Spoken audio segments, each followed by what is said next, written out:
Hello दोस्तों, स्वागत है आप सभी लोगों का हमारे यूट्यूब चैनल सम्राट अकेडमी में। तो दोस्तों, मेरा नाम है आकाश। स्टूडेंट महातांडव सीरीज में मैं आप लोगों का स्वागत करता हूं। और आज मैथ का महातांडव सीरीज 12 आ गया स्टूडेंट। ठीक है, ऐसे ही करते करते आपका 12 तक हम लोग पहुंच चुके हैं।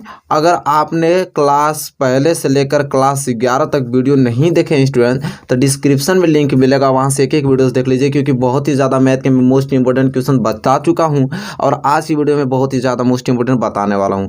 तो कहीं ना कहीं अगर वीडियो आपका नहीं देखें तो प्लीज़ देख लीजिए, क्योंकि आपकी ही भलाई के लिए मैं कह रहा हूँ। क्योंकि महातांडव सीरीज में मैं वो मोस्ट इंपॉर्टेंट क्वेश्चन करा रहा हूँ जो कि 2021 बोर्ड एग्जाम में आने के सबसे ज़्यादा चांसेस है। समझ रहे हैं? चलिए, तो आज की वीडियो स्टार्ट करते हैं। और वीडियो स्टार्ट करने से पहले इस वीडियो को लाइक नहीं किया तो प्लीज़ लाइक कर दीजिए। चैनल पर नए तो चैनल को सब्सक्राइब कर लीजिए और बेल आइकन को भी प्रेस कर लीजिए। चलिए स्टूडेंट, आज के क्वेश्चन और पहले की ओर बढ़ते हैं। और देखिए, आज के क्वेश्चन और पहला बहुत ही ज़्यादा मोस्ट इंपॉर्टेंट है। चलिए स्टूडेंट, देखिए क्वेश्चन नंबर पहला आपकी स्क्रीन पे आ गया, जो कि बहुत ही ज़्यादा मोस्ट इंपॉर्टेंट। अभी 2020 में ये क्वेश्चन पूछा गया था। ठीक है, और एनसीईआरटी का भी एक क्वेश्चन है, बहुत ही ज़्यादा मोस्ट इंपॉर्टेंट ये क्वेश्चन है। तो इसको आपको किसी कीमत पे करना होगा, समझ रहे हैं? बहुत ही ज़्यादा मोस्ट इंपॉर्टेंट। चलिए सभी लोग इसे हल करें। वन कह रहा है कि सिद्ध कीजिए कि 1 - sin थीटा बटे में 1 + sin थीटा बराबर sec थीटा - tan थीटा का स्क्वायर। कह रहा है कि आप इसको हल कर आप इतना ला दीजिए। ठीक है, तब प्रूफ हो जाएगा। तो चलिए सबसे पहले हम लोग इसको देखते हैं बायां पक्ष को। इसे बायां पक्ष बोलते हैं, उधर वालों को दायां पक्ष बोलते हैं। तो सबसे पहले हम लोग लेंगे क्या, बायां पक्ष। अब बायां पक्ष लेंगे तो आपका बायां पक्ष क्या है, 1 - sin थीटा और बटे में दिया है आपका 1 + sin थीटा। ठीक है स्टूडेंट, अब यहाँ पे आपको करना क्या पड़ेगा स्टूडेंट, परिमेयकरण कर दीजिए। इसका परिमेयकरण करना मतलब ये चीज़ होता है कि 1 + sin थीटा है तो हम इसका चिन्ह चेंज कर ऊपर नीचे गुणा कर देंगे। तो 1 + sin थीटा तो ये हो जाएगा 1 - sin थीटा का गुणा ऊपर भी हो जाएगा, और सेम वही चीज़ 1 - sin थीटा का नीचे भी गुणा हो जाएगा। ये क्रिया आपका परिमेयकरण कहलाती है। क्या कहलाती है? परिमेयकरण। परिमेयकरण कहलाती है। ठीक है, तो यहाँ परिमेयकरण लिख दीजिएगा तो एग्जामिनर समझ जाएंगे कि हाँ परिमेयकरण किए हैं आप। सिंपल, आप करना आपको क्या है, तो आप इसका गुणा इसमें कर दीजिए और इसका गुणा आप इसमें कर दीजिए, सिंपल तरीके से।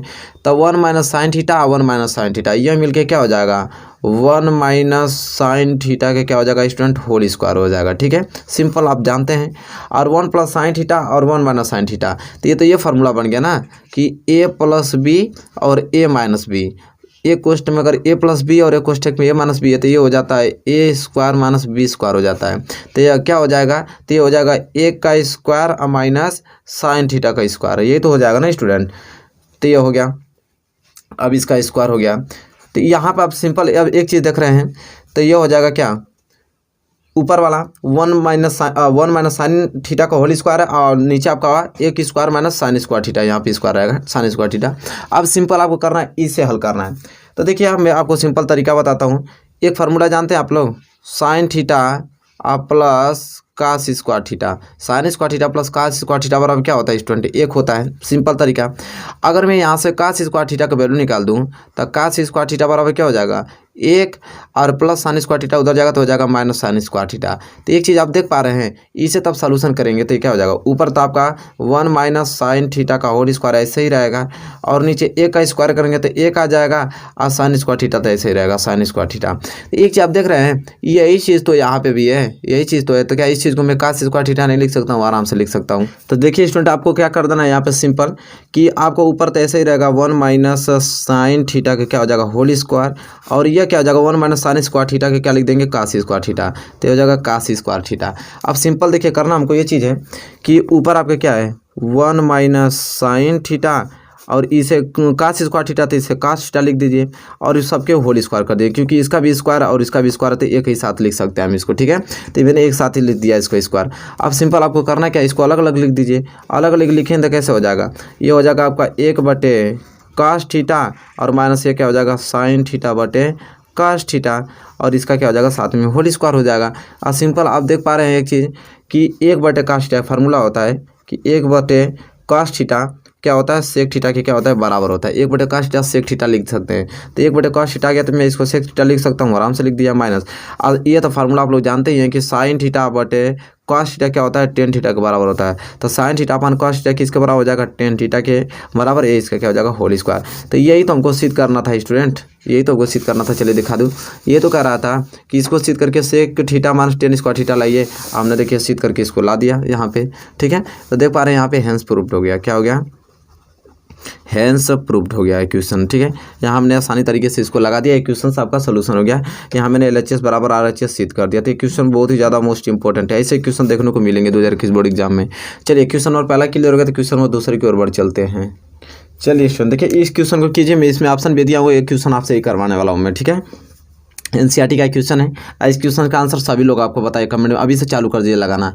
कह रहा है कि यदि एक वृत्त का परिमाप और क्षेत्रफल संख्यात्मक रूप से बराबर है तो उस वृत्त की त्रिज्या। बहुत ही ज़्यादा सिंपल है, तुरंत 1 मिनट के अंदर चाहे 2 मिनट के अंदर आपका इसका आंसर आना चाहिए। सभी लोगों का कमेंट आना चाहिए कि हाँ इसका आंसर क्या होगा। ठीक है, अगर आप 2021 बोर्ड की एग्जाम में ईमानदारी से कर रहे हैं तो इसका आंसर प्लीज़ आप लोग लगा कर जरूर देंगे। चलिए इसका सोल्यूशन हम करते हैं, तब तक आप लोग करके इसका आंसर कमेंट में कर दीजिए। ठीक है, देखिए कह रहा है कि यदि एक वृत्त का परिमाप और क्षेत्रफल संख्यात्मक रूप से बराबर है। ठीक है, तो चलिए करना क्या है, हम मान लेंगे यहाँ पे कि मानव वृत्त की त्रिज्या, मानव वृत्त की त्रिज्या तो हमको मालूम नहीं है, तो हम त्रिज्या मानेंगे। तो मानव वृत्त की त्रिज्या मैंने स्मॉल r मान लिया है कि स्मॉल r है। तो मानव वृत्त की त्रिज्या स्मॉल r है, तो वृत्त का परिमाप तो बता ही लेंगे कि वृत्त का परिमाप। अब वृत्त का परिमाप क्या होता है स्टूडेंट, वृत्त का परिमाप क्या होता है 2πr, यही तो होता है वृत्त का परिमाप। अब वृत्त का परिमाप और वृत्त का क्षेत्रफल बराबर है, तो अब यहाँ से पहले वृत्त का क्षेत्रफल भी निकाल दें। तो वृत्त का क्षेत्रफल का फार्मूला क्या होता है स्टूडेंट, सभी लोग जानते हैं πr² होता है।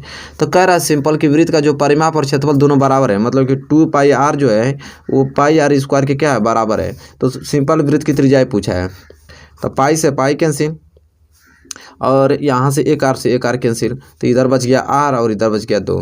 तो त्रिज्याएँ कितनी निकलेगी 2, सिंपल कितना हो जाएगा 2 मात्रक हो जाएगा। ठीक है, तो ये आंसर आ जाएगा कितना है, तो 2 मात्रक इसका आंसर आ गया स्टूडेंट। और बहुत ही सिंपल साधारण क्वेश्चन, बहुविकल्पीय का क्वेश्चन था। मैंने आप लोगों से ट्राई किया कि आपको लग जाएगा कि नहीं, क्योंकि मोस्ट इंपॉर्टेंट NCERT का क्वेश्चन था। ठीक है, उम्मीद करता हूँ कि सभी ने आंसर 2 ही लाया होगा। ठीक है, चलिए क्वेश्चन नंबर दूसरा क्लियर हो गया ना स्टूडेंट। क्वेश्चन नंबर तीसरे की ओर बढ़ चलते हैं, क्वेश्चन नंबर तीसरे को देखते हैं। चलिए स्टूडेंट देखिए, क्वेश्चन नंबर तीसरा आपकी स्क्रीन पे आ गया, जो कि बहुत ही ज़्यादा मोस्ट इंपॉर्टेंट है। चलिए इसको अब कर लेते हैं। अब ये कह रहा है कि 21 सेंटीमीटर त्रिज्या वाले एक वृत्त से एक त्रिज्य खंड काटा गया। देखिए बहुत ही ज़्यादा मोस्ट इंपॉर्टेंट क्वेश्चंस करा रहा हूँ। ठीक है, 21 सेंटीमीटर त्रिज्या वाले एक वृत्त से एक त्रिज्य खंड काटा गया है। त्रिज्य खंड का कोण अगर 150 डिग्री है, इसके चाप की लंबाई पूछा है और उसका क्षेत्रफल ज्ञात करने के लिए पूछा है। बहुत ही ज़्यादा मोस्ट इंपॉर्टेंट है। कह रहा है क्वेश्चन आपको क्लियरली आप समझने की कोशिश कीजिए। तो इवेंट क्वेश्चन कह रहा है कि देखिए एक वृत्त है। ठीक है, अब कह रहा है कि यह वृत्त है 21 सेंटीमीटर त्रिज्या वाला। मान लीजिए कि यहाँ से यह त्रिज्या खंड काटा है जिसकी लंबाई कितना है 21 सेंटीमीटर, इसकी त्रिज्या दोनों है। ठीक है, 21 सेंटीमीटर यह त्रिज्या है। तो देखिए स्टूडेंट इसका भी त्रिज्या मान लिया 21 सेंटीमीटर, दोनों की त्रिज्या तो सेम ही रहेगी ना। तो कह रहा है कि 21 सेंटीमीटर त्रिज्या वाले के वृत्त से एक त्रिज्या खंड काटा गया, मतलब एक त्रिज्या खंड काटा गया। अब त्रिज्या खंड का कोण दिया है कितना, यह कोण जो है कितना 150 डिग्री का है। कह रहा है इसके चाप की लंबाई, मतलब इसकी लंबाई यहाँ से लेकर इसकी लंबाई पूछ रहा है, और कह रहा है इसका क्षेत्रफल, मतलब ये इसका क्षेत्रफल पूछ रहा है। ठीक है, ये दोनों चीज़ पूछ रहा है। आपको समझ में आ गया होगा कि हाँ आखिर में क्वेश्चन क्या कह रहा है। अब सिंपल आपको करना क्या है कि सबसे पहले हम त्रिज्या खंड की चाप की लंबाई निकालते हैं यहाँ से। ठीक है, तो हम लोग लिखेंगे यहाँ पे हल में कि त्रिज्या खंड के चाप की लंबाई, तो यहाँ पे लिखेंगे हम लोग त्रिज्या खंड चाप की लंबाई, त्रिज्या खंड के चाप की लंबाई यहाँ पे लिखेंगे, त्रिज्या खंड के चाप की लंबाई। अब देखिए यहाँ पे मैंने फार्मूला आप लोगों का कभी कहीं ना डिस्कस कर दिया है कि त्रिज्या खंड की जब चाप की लंबाई निकालते हैं स्टूडेंट, तो त्रिज्या खंड की चाप की लंबाई L बराबर क्या होता है, तो स्टूडेंट θ/360 और 2πr होता है। ठीक है, यह त्रिज्या खंड की चाप की लंबाई निकालने का फार्मूला था, इस पर रखेंगे तो आराम से आ जाएगा। तो L बराबर क्या हो जाएगा, थीटा कितना है 150, तो 150 बटे में कितना हो जाएगा 360 और गुणे 2 दिया है तो 2 लिख लीजिए। आप पाई का मान कितना होता है, तो 22/7, तो 22/7 लिख देंगे। और r त्रिज्या कितना है 21 सेंटीमीटर, तो 21 सेंटीमीटर। ठीक है, अब चलिए इसको हल करते हैं। तो 1 0 से 1 0 कैंसिल हो गया। अब 7 3 21, 3 बार में 3 से कटाएंगे तो 3 1 3 और 3 2 6, 12 बार में कट गया।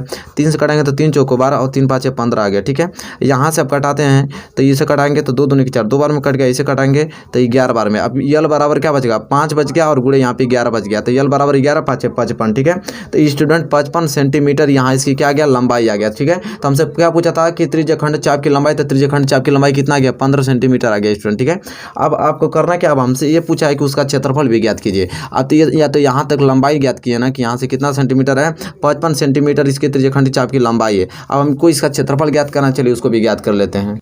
चलिए स्टूडेंट, तब यहाँ लंबाई निकल गया, तब हम निकालेंगे त्रिज्य खंड यहाँ पे क्षेत्रफल। ठीक है, त्रिज्य खंड का क्षेत्रफल अब ज्ञात कर लेते हैं क्योंकि दोनों पूछा है ना। तो त्रिज्य खंड का क्षेत्रफल ज्ञात करने का फार्मूला क्या होता है मैं बताया हूँ। एरिया निकालने का फार्मूला क्या होता है, तो थीटा अपान 360, फार्मूला सेम वही रहेगा।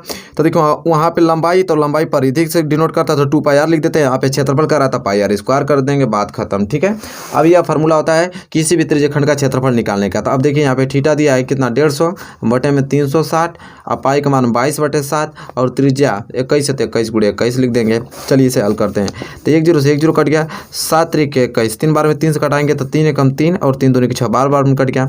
तो इसे कटाएंगे तो 3 चौका 12, इसे कटाएंगे तो 3 5 15। अब देखिए 2 से कटाएंगे तो 11 बार में और 2 दूनी के 4, 2 बार में कट गया। तो स्टूडेंट ऊपर क्या बचा आपका 5 × 11 × 21 बटे कितना बच गया 2। तो इसे गुणा करेंगे तो 11 5 55 गुणे हो जाएगा 21 बटे में क्या हो जाएगा 2। अब गुणा कीजिए इसमें, तब 55 में 1 को गुणा करेंगे तो 55, तो 55 को 5 हंसी लगा 5 और 55 दूनी के तो 5 दूनी के 10, 5 दूनी के 10 के 11 कितना हो जाएगा 110 है। 110 में तब 5 जोड़ेंगे तो कितना हो जाएगा 115 हो जाएगा। ठीक है स्टूडेंट, कितना हो जाएगा 115 हो जाएगा। तो यहाँ पे 115 मेरा लिख दिया। अब 1 5 आगे यहाँ पे देखिए बटे में 2 है तो बटे में 2 लिख दिया। बात सिंपल अब कीजिए, तो 2 5 10 और 2 7 14, फिर 15 आ गया तो 2 7 14, फिर 1 बचा, फिर 0 2 5 10, तो कितना आ गया 577.5। अब क्षेत्रफल है तो सेंटीमीटर स्क्वायर में आ जाएगा। तो सिंपल तरीके से 577.5 सेंटीमीटर स्क्वायर इसका क्षेत्रफल आ गया। त्रिज्य खंड का क्षेत्रफल और त्रिज्य खंड की लंबाई कितना आ गया 55 सेंटीमीटर। देख लिए पूरा सोल्यूशन हो गया। क्वेश्चन कितना ज़्यादा मोस्ट इंपॉर्टेंट है। ठीक है, तो उम्मीद करता हूँ क्वेश्चन नंबर 3 भी आपको बेहद अच्छे ढंग से समझ में आ गया होगा। नो डाउट आपको होगा क्वेश्चन नंबर 3 में स्टूडेंट। ठीक है, चलिए इसी के साथ हम बढ़ेंगे अगले क्वेश्चन की ओर, क्वेश्चन नंबर 4 की ओर। चलिए स्टूडेंट देखिए क्वेश्चन नंबर 4 कर लेते हैं, जो कि बहुत ही ज़्यादा मोस्ट इंपॉर्टेंट क्वेश्चन है। और एक क्वेश्चन कह रहा है कि दो संख्याओं का अंतर अगर 2 है तथा उनके वर्गों का योग कितना है 34 से संख्याएं ज्ञात कीजिए। बहुत ही ज़्यादा मोस्ट इंपॉर्टेंट है। चलिए इसको बना लेते हैं क्वेश्चन को। देखिए कह रहा 2 संख्या, तो 2 संख्या तो हमको मालूम ही नहीं को कौन सी वो 2 संख्या है जिनका अंतर 2 है और उनका अगर वर्ग करके जोड़ें तो 34 है। तो हमको तो संख्या मालूम नहीं, वही ज्ञात करना है और जो ज्ञात करना होता है उसी को हम मानना पड़ता है। तो चलिए लिखेंगे हम लोग कि मानक संख्याएँ, हम लोग मान लेंगे संख्याओं को कि मानक संख्याएं यक्स व क्या है वाई है। मानो दोनों संख्याओं को क्या मान लेंगे, एक को यक्स मान लेंगे, एक को क्या मान लेंगे वाई मान लेंगे। ठीक है, अब देखिए प्रश्नानुसार ये कह रहा है कि 2 संख्याओं का अंतर 2 है। ठीक है, प्रश्नानुसार। अब यहाँ प्रश्नानुसार हम लोग पुटअप करेंगे। कह रहा 2 संख्याओं का अंतर 2 है। अगर ये 2 संख्या हैं, इन दोनों संख्याओं का अंतर किया जाए तो जाहिर सी बात है कि देखिए इन दोनों संख्या में से एक बड़ी संख्या होगी एक छोटी संख्या। तो मान लीजिए कि यक्स बड़ी है किससे वाई से। ठीक है, तब बड़ी में से अगर छोटी घटा दिया जाता है अंतर मालूम चल जाएगा।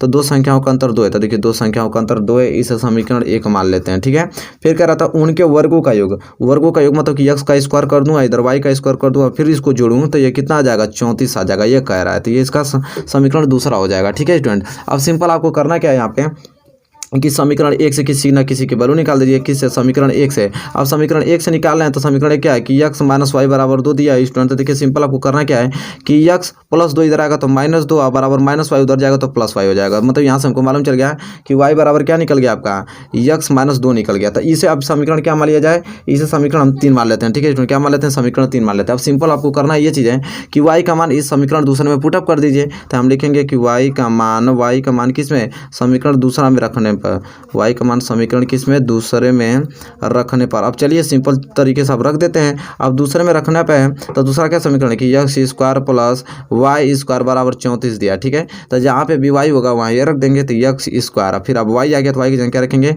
x - 2 का होल स्क्वायर रख देंगे बराबर 34 रख दिया मैंने। ठीक है, अब इसे हल करेंगे तो क्या हो जाएगा x² और ये क्या होगा a - b का होल स्क्वायर क्या होता है x² अब प्लस क्या होता है b² मतलब 2 स्क्वायर और -2a और b, यही तो होता है स्टूडेंट। हो जाएगा 34। सिंपल।